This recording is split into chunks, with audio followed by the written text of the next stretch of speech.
Hello, my name is Michael Downey, and it's a great pleasure to welcome you to today's webinar. This is the 7th AWRI webinar for the program, and in this week's session, Vernon Carr will provide an update from the Bureau of Meteorology's agriculture program, focusing on frost prediction, new seasonal forecast model, and probabilistic forecasts. But before I jump over to today's speaker, some very quick reminders for the audience. To provide a comment or ask a question, please open the Q&A section of the webinar, type in your question and click to send. If you'd like to get involved through Twitter, please use the Twitter handle @_AWRI. Today's webinar is being recorded and will be available later this afternoon to view from the AWRI's YouTube channel. I'd also like to take a moment to thank Wine Australia for providing funding and support for AWRI webinars. For those of you that have just joined us, welcome. Today's topic is Unravelling the Mystery of Probability in Weather and Climate Forecasts, and it's a great pleasure to introduce today's speaker, Vernon Carr. Vernon is a member of the agriculture program in the Business Solutions Group with the Bureau of Meteorology and has extensive experience as a meteorologist and working with agricultural industries, creating value through improvements in weather forecasting. It's fantastic to have Vernon here to share some insights around this topic. So Vernon, if you're ready, I'll hand over to you now to make us start. Okay. Good morning, everybody in the West, and good afternoon for some of those in the southeast of the country with all the time zone changes we've got. I'll just pop into my presentation for a moment. And there we go. Okay, so the title of it, as Michael suggested, is Unravelling the Mystery of Probability in Weather and Climate Forecasts. So I'll start off with a little bit of a background in what the Bureau is up to and what the general meteorology and climate science is doing at the moment with the weather models. So, and hopefully give you a bit of an insight into the future of how forecasts are going to come out down the track. So that's the summary of the outline of the presentation. So I'll start off with talk about the uncertainty in forecast, and then a little bit about frost prediction, seasonal forecast, and a wrap up at the end. So I'll just start here. This is a bit about the weather model and the making of a global weather forecast. And what we do, we gather an awful lot of weather observations from various sources depicted in the top left there, from satellites, from aircraft, from ocean buoys, from weather stations and so forth. And believe it or not, we actually collect over 1 billion records every day to plug into our weather model. So it's a huge number. It's an astonishing number of weather reports that go into the model to try and, get a really good picture of what the state of the atmosphere is and the oceans are right now. You then plug that into a supercomputer, which we're quite fortunate to have in the Bureau, which has now got, again, an astonishing amount of power. Picture on the left has got the upgrade of the supercomputer, now approaching 5,000 teraflops. And for those, if you don't know what a teraflop is, if you can imagine writing down 5,000 and then adding 12 zeros at the end, and that's the number of calculations per second that a computer does. And that enables us to create this global forecast. Every day it's global because the atmosphere is seamless, and we run it multiple times. So essentially it's a huge amount of data processing through a supercomputer in as quick as we can make it to create a weather forecast each and every day. And taking the model, and then you add some more, science to that. And imagine what I'm trying to depict here is, imagine you've got a ball at the top of the hill and you're trying to work out where it's going to land. And you think, okay, well, we'll give it a go, and we end up with one answer. And it rolls down the hill and it ends up somewhere. This is called the deterministic forecast in the meteorological world. That's just one answer from the model. So it's essentially one output or one outcome of a model run. Now the future, as we can see, unraveling now, is running the model multiple times and running it over and over again to get a whole spread of values at the end. And this is where we get the uncertainty from. So we run it, we nudge it a little bit at the beginning, and then we run it, and then we see the outcome, where it ends up, and then we nudge it again, and then we run it again and run it again. And eventually you'll get a whole spread of values. Now this is where you get the terms such as the chance of any rain and the probability of something happening. And also there's also decile ranges or tenths of the outcome that you can present to people. So what I'm trying to aim at here is that the old way, I suppose a decade ago, computers weren't that advanced, and we could only run a real global model at relatively high resolution only once a day. Now we can run a global model many times a day. And in fact, we're running the seasonal model out a lot longer than we ever have in the Bureau. So this is just one type of output that you can get from that concept of running a model multiple times. This is just an example. I've picked this out of it's a meteorgram or a meteorgram type approach. And you can see that we call it a box and whisker plot, but essentially this is telling us for every day, just don't worry about the elements here, but it could be done for temperature, it could be done for wind speed, it could be done for humidity. I've just got cloud cover here and precipitation rainfall each day. And as you can see that there are varying types of bars and spikes in there. And basically what this is telling us is the middle section is the median of all those runs of the model. And then the spikes show the minimum, the maximum, and in between you can cut different values. So in this case, it's just 90% or 95%, or sorry, 90%, 75%, 25%, 10% at the minimum. So you can actually split that distribution up each day.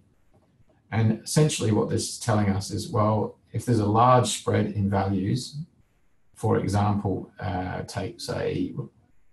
consider day two there against day 4 in the cloud cover, or day 5 in the cloud cover, you've got a large difference in values there.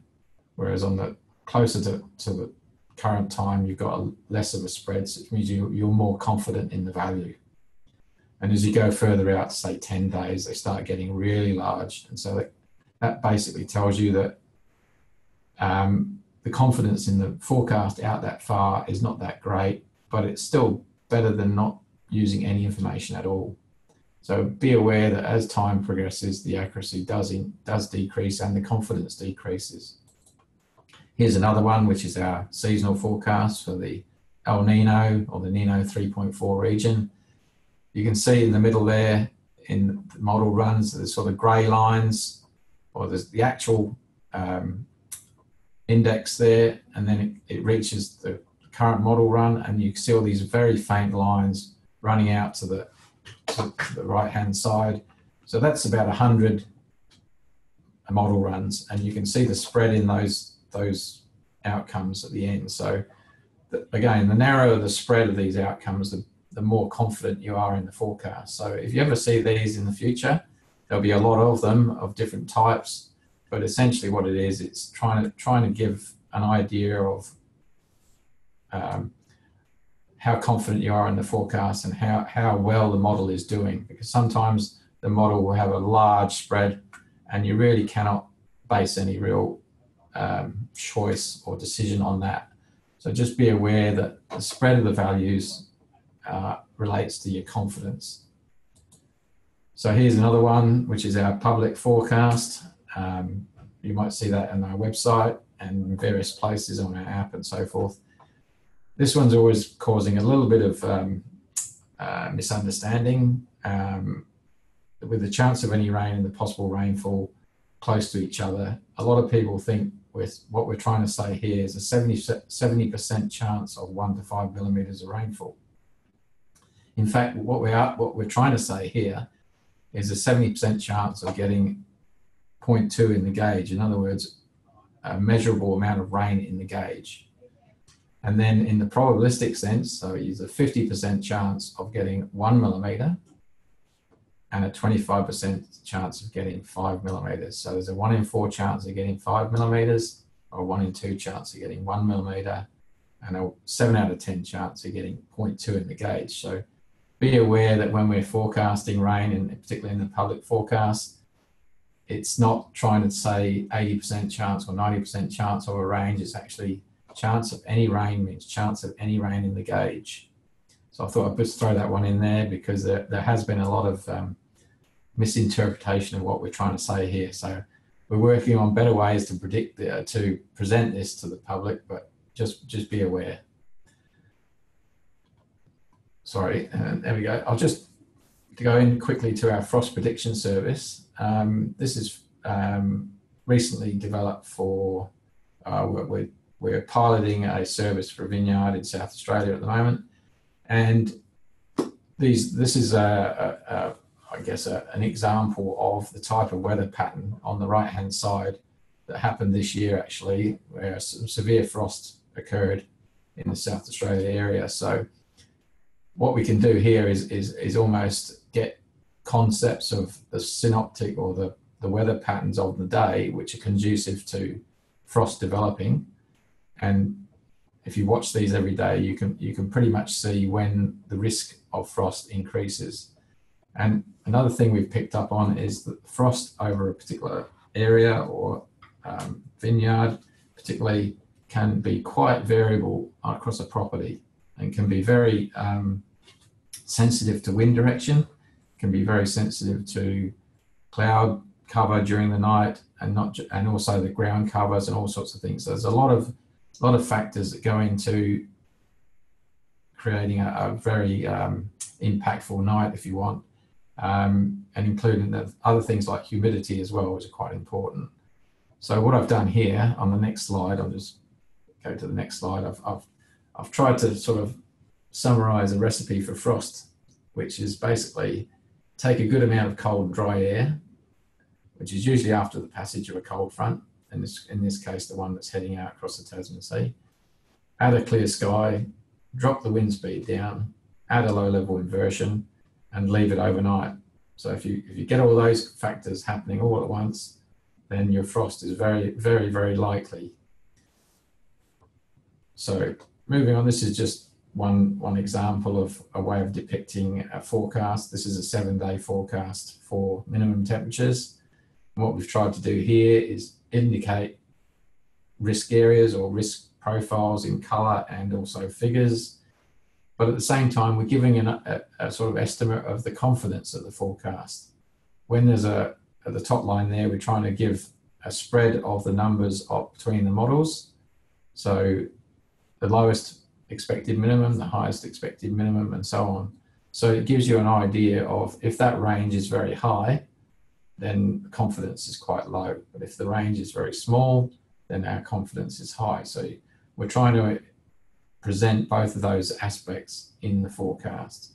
So far it's been reasonable. We've got some more work to do, but we're working through that, and we'll see if we can get our accuracy of our minimum temperatures down to the property level. Now I'll just dive into the seasonal forecast. We'll have a quick look at that. As I said earlier on, we've got a new model running now, Access S, it's called Access Seasonal. It started running around about the end of August, I believe, in our operational environment.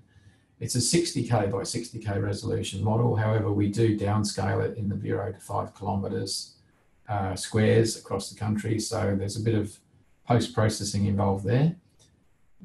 I guess the main thing, it is a global model, once again. So it runs across the whole globe at multiple levels. And it's also a coupled ocean atmosphere model. So it does take into account the ocean temperatures, sea surface temperatures, and so forth.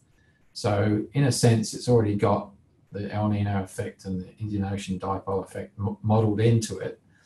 And we run this 11 times a day out to 6 months ahead. So that's basically only limited by the power of the supercomputer.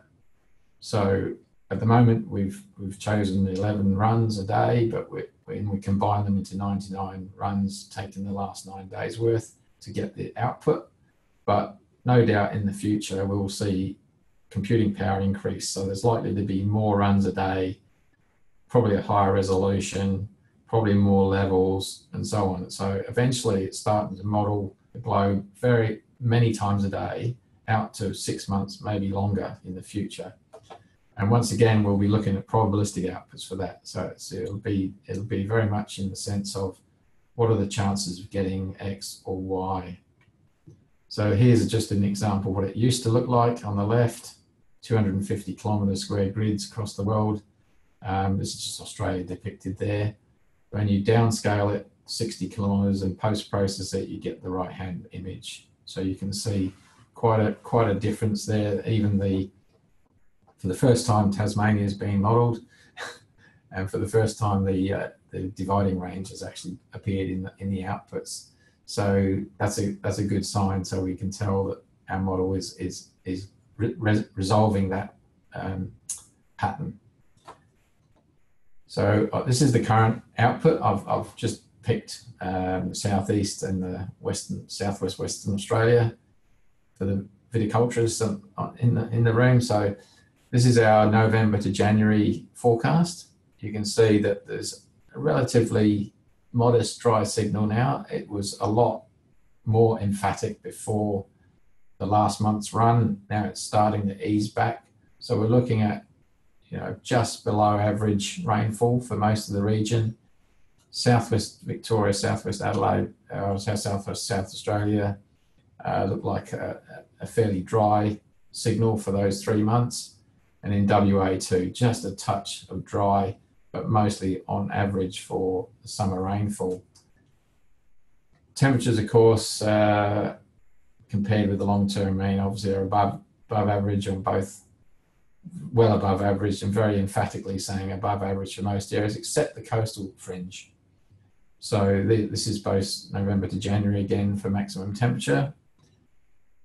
And then we have the minimum temperature. Interestingly, the minimum temperatures there are close to average for most of Western Victoria and southern South Australia. So that indicates that the minimum temperatures could be slightly lower than normal, or more extreme, let's say, in the next few months compared with the climate signals. So we have to be very wary of potentially late frost. So we're looking out for that very carefully, particularly the end of this month and early November, which is the peak time of impact.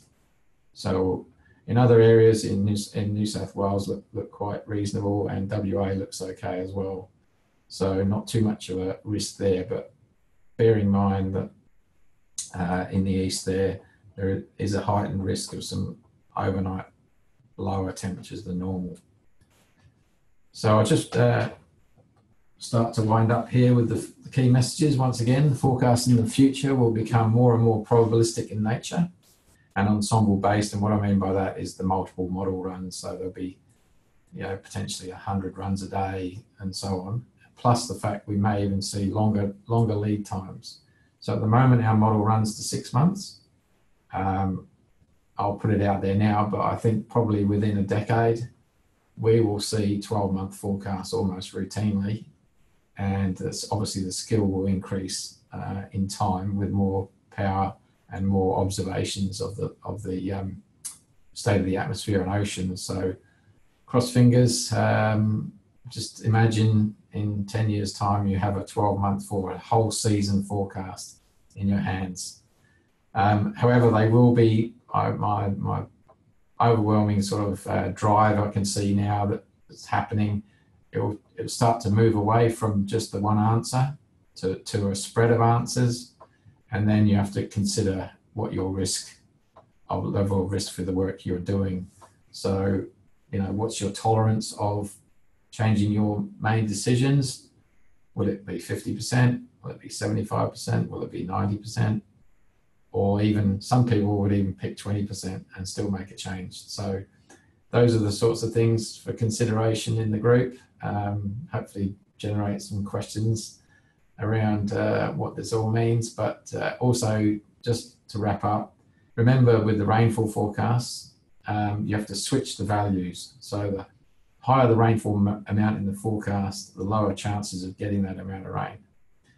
And also the other way around, the lower the rainfall amount, the higher chances of getting that rain. So it's almost a switch. So just remember that in the public forecast, there's a 25% chance and a 50% chance portrayed.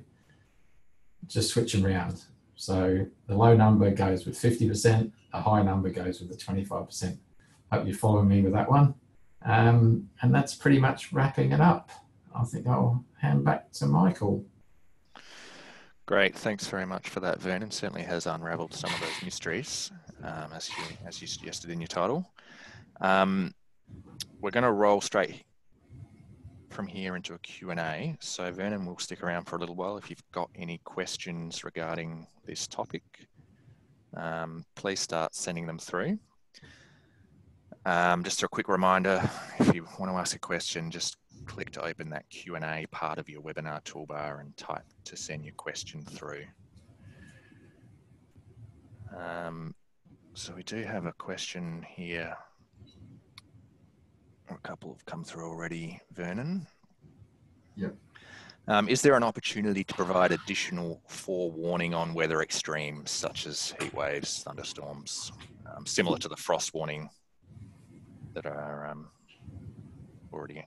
You mean a longer, sort of longer lead time, I guess? Is that what that's indicating? Or additional forewarning, so yeah, potentially longer lead time. Absolutely. This is an area we're really keen to explore, and there's already some work underway to do heat extremes. We would like to do more in the way of the frost extremes as well, and also develop, like that. One of the slides I showed was a 7-day lead time in terms of minimum temperature. That sort of gives you a better, I guess, assessment of your risk 7 days out. There's no reason in the future we could even extend that further, so you can plan ahead for any activities you do to minimise that risk. Yep. Okay, great. So definitely some plans to make improvements there. Question here from Jeff. Yes, the webinar will be available for future access. It should be up on the AWRI YouTube channel later this afternoon. Question here from John. Vernon, when will the BOMS forecast and climate APIs be available? Oh, a good question. Latest information I have, I've been told around about 12 months away, but still no fixed date yet. But I'm hoping it will be within the next year. So this is a lot of data we're crunching here, a lot of data we're trying to organise inside the organisation. So hopefully a little bit of patience out there, but I know that we've had an overwhelming demand for API-based services. So yes, we're going there. Okay, great. So stay tuned for that one, John. I don't have any other questions just yet, but we'll stay on the line for just a little bit longer. So if you do have any final questions, please send them through now. I'll just remind while we're waiting that we are running a webinar next week. So it's on Thursday, the 25th of October. Chris Penfold from the University of Adelaide will be providing some insight into the benefits of undervine cover cropping for soil health. So great topic there. If you're interested and haven't already registered, please visit the AWRI website. While we're on future webinars, I also remind you that the Bureau of Meteorology is running a second AWRI webinar in December. Darren Ray is going to provide a comprehensive outlook for vintage 2019. That was a popular session last year. So again, if you want to register for that session, you can do so on the AWRI website. Looks like that's it for today's session, Vernon. We're not going to get any other questions. Did you want to make any final comments before I start to wrap up? No, I'd just like to say thank you very much to AWRI for hosting, and we hope to do more of these and spread the word of what we're doing in the Bureau, so it helps us along as well. Yeah, great. Thanks very much, Vernon. Appreciate having you on. It's been a very informative session, and yes, do hope to have you on again sometime in the future. I'd also like to extend a thank you to the audience for participating in today's session. We just had a final comment here from Jeff, who said, thanks for clarifying the differences with probability and weather. So thanks for your comment there, Jeffrey. All attendees will receive a follow-up email with a link to this recording. As I mentioned, the next AWRI webinar is on the 25th of October, and the details should be visible there on your screen now. Thank you again for participating, and I look forward to seeing you at the next AWRI webinar.